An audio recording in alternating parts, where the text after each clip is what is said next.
See, people knew the last rebound is triple-double. I mean, it's right next to the scoreboard, so I think everybody's pretty aware of what's happening. I mean, honestly, like, somebody had to get the rebound, and I was actually the closest one to the ball, so, yeah. Aaliyah, for you, I guess, how has it been just growing into a new role with this team this year and, I guess, picking your spots and having different games? It might keep 8 assists one night, 24 points tonight, and just knowing how to choose the spots. Yeah, I think it's just about reading the floor. And yeah, so I want to say some of these dudes ask kind of stupid questions, but also Aaliyah Boston, I'm starting to like this lady. The humility in WNBA is top notch no matter what. But Aaliyah Boston, and then in this one she shouts out God and prayer as what got her to that level. Yo, the whole team's humble. Clark's humble. She's humble. Anyway, let me let you hear from them, not from me. taking what the defense gives you, I feel like I just try to let the game come to me and not force it. So if it's a night where I have more assists than anything else, then that's what it's going to be. And then if it's a night where I can score the ball and get rebounds and assert myself on the boards, and that's what it's going to be. It's really just taking what they give me. Tony. Aaliyah, Christy said she and you talked a little bit about your recent games, how they can help you get going. What do you feel like ignited you tonight and led to the big performance? God. Seriously, I think, you always want to play the best. And I feel like, especially these past two games, for me, just making sure that I have a presence on the floor. And so tonight, it was just, prayer, just knowing that he's equipped me for anything. And it was the game that we had tonight. And so I'm just super blessed. Go Christine, then Lou.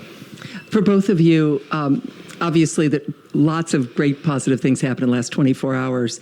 Was it a little difficult to get back up for it? Obviously, LA was playing well, turnovers. Can you maybe describe your mindset when, you've already accomplished so many goals, but of course you want to win the game, and you did, but how hard that is to kind of get through that on a night like this? Thank you. Yeah, I thought we could have came out with a little more energy. I thought we seemed a little bit flat. And I don't think that wasn't because we felt complacent with already being in the playoffs or anything like that. I'm just not sure if our energy was quite where it needed to be. And I thought we could have picked that up a little bit better. We weren't always on the same page, and I think that kind of started from the beginning. We didn't really play with as much pace as we usually do. At moments, we definitely did, but I didn't think it was consistent throughout the game. And then obviously we could have taken care of the ball a little bit better. I think, we win by 10 to 15, maybe even more than that, if we just take better care of the ball. So I think something you go back and watch, and we know on Friday we got to come out with a lot more energy. We'll go Lou, then we'll go in the back to Dom.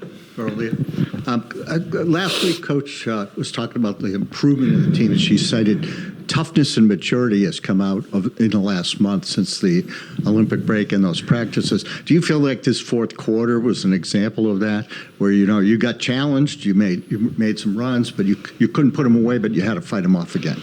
Yeah, I think, over the course of the season, it's about making sure that we're able to close out games. And there were some games that we lost at the beginning of the season because our fourth quarter wasn't great. And so even going into this fourth quarter, we just emphasized that, listen, this is the fourth quarter, 10 more minutes. We have to give it all our best. We knew that they weren't just going to lay down and let us take the game. And so just making sure that if they score, then we have to score and then get a stop. And that's really our mindset, especially in that fourth quarter. We'll go Dom, then we'll go with Keem on the right. Yeah, for both of you, just 6 straight home games, including tonight, to get that homestand started off with a win, knowing how well you've played already the second half. Crazy environment every night here. How's that feel to get that homestand started out right, knowing that you're just going to be here at home for so long? Yeah, I think it's important. These are games you really need to win at home, and the more we can win, the better we can position ourselves for the playoffs. So, and also we're just a competitive group of individuals. Like, nobody wants to lose. That's not fun, especially in front of these fans that a lot of them, they only get to see the Fever play one time, and they spend a lot of money to come here and watch us and have fun with us. So, you want to kind of give them a show every single time we're in here. And honestly, it's a lot of fun. So, don't take that for granted, because before we know it, the season will be over. And I think this team is just trying to go one game at a time. But to get the homestand started off on the right note, I think was super important. And it's just continuing to go one step at a time and continue to build that confidence. But I feel like we're playing really good inside this building, so it's just continuing to build on that. Go with Keem, then we'll go James again. Yep, and just kind of following up on Christine's question. Yeah, the you can obviously go watch this, so I'm not gonna keep it up. The Sparks game was really cool. And yeah, it's gonna be interesting. Like they said, they got 6 games at home. I'm excited for the 2 Aces games. I think they're gonna win every game, barring an injury, of course, which I don't know. I don't really see that happening, but because they're just all so young. Aaliyah Boston, she started last year. She got Rookie of the Year last year.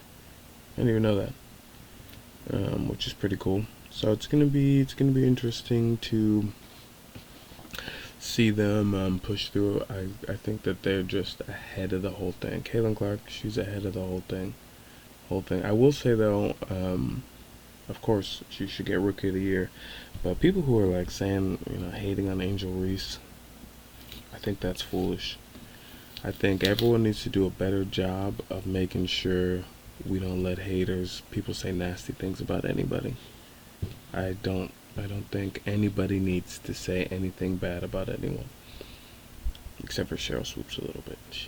We can say a couple of things, mostly just because she has a job and she's not doing it to the best of her ability. I mean, that's objective. She's just not doing it. Just do your job, because the fact that she's even elevated her name through all this stuff is pretty annoying to me, because I don't care about you. You are a broadcaster.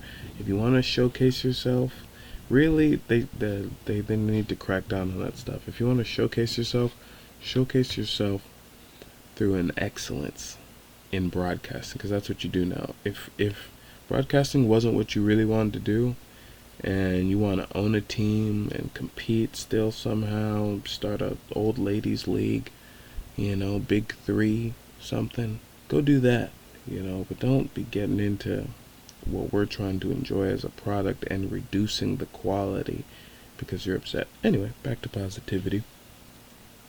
Great job on these guys. Make sure you like and subscribe, you guys. Stick around. Hopefully we get to do a lot of more streams. The more subscribers, the more we get to dive deeper into the stuff we are interested in. All right, catch you later.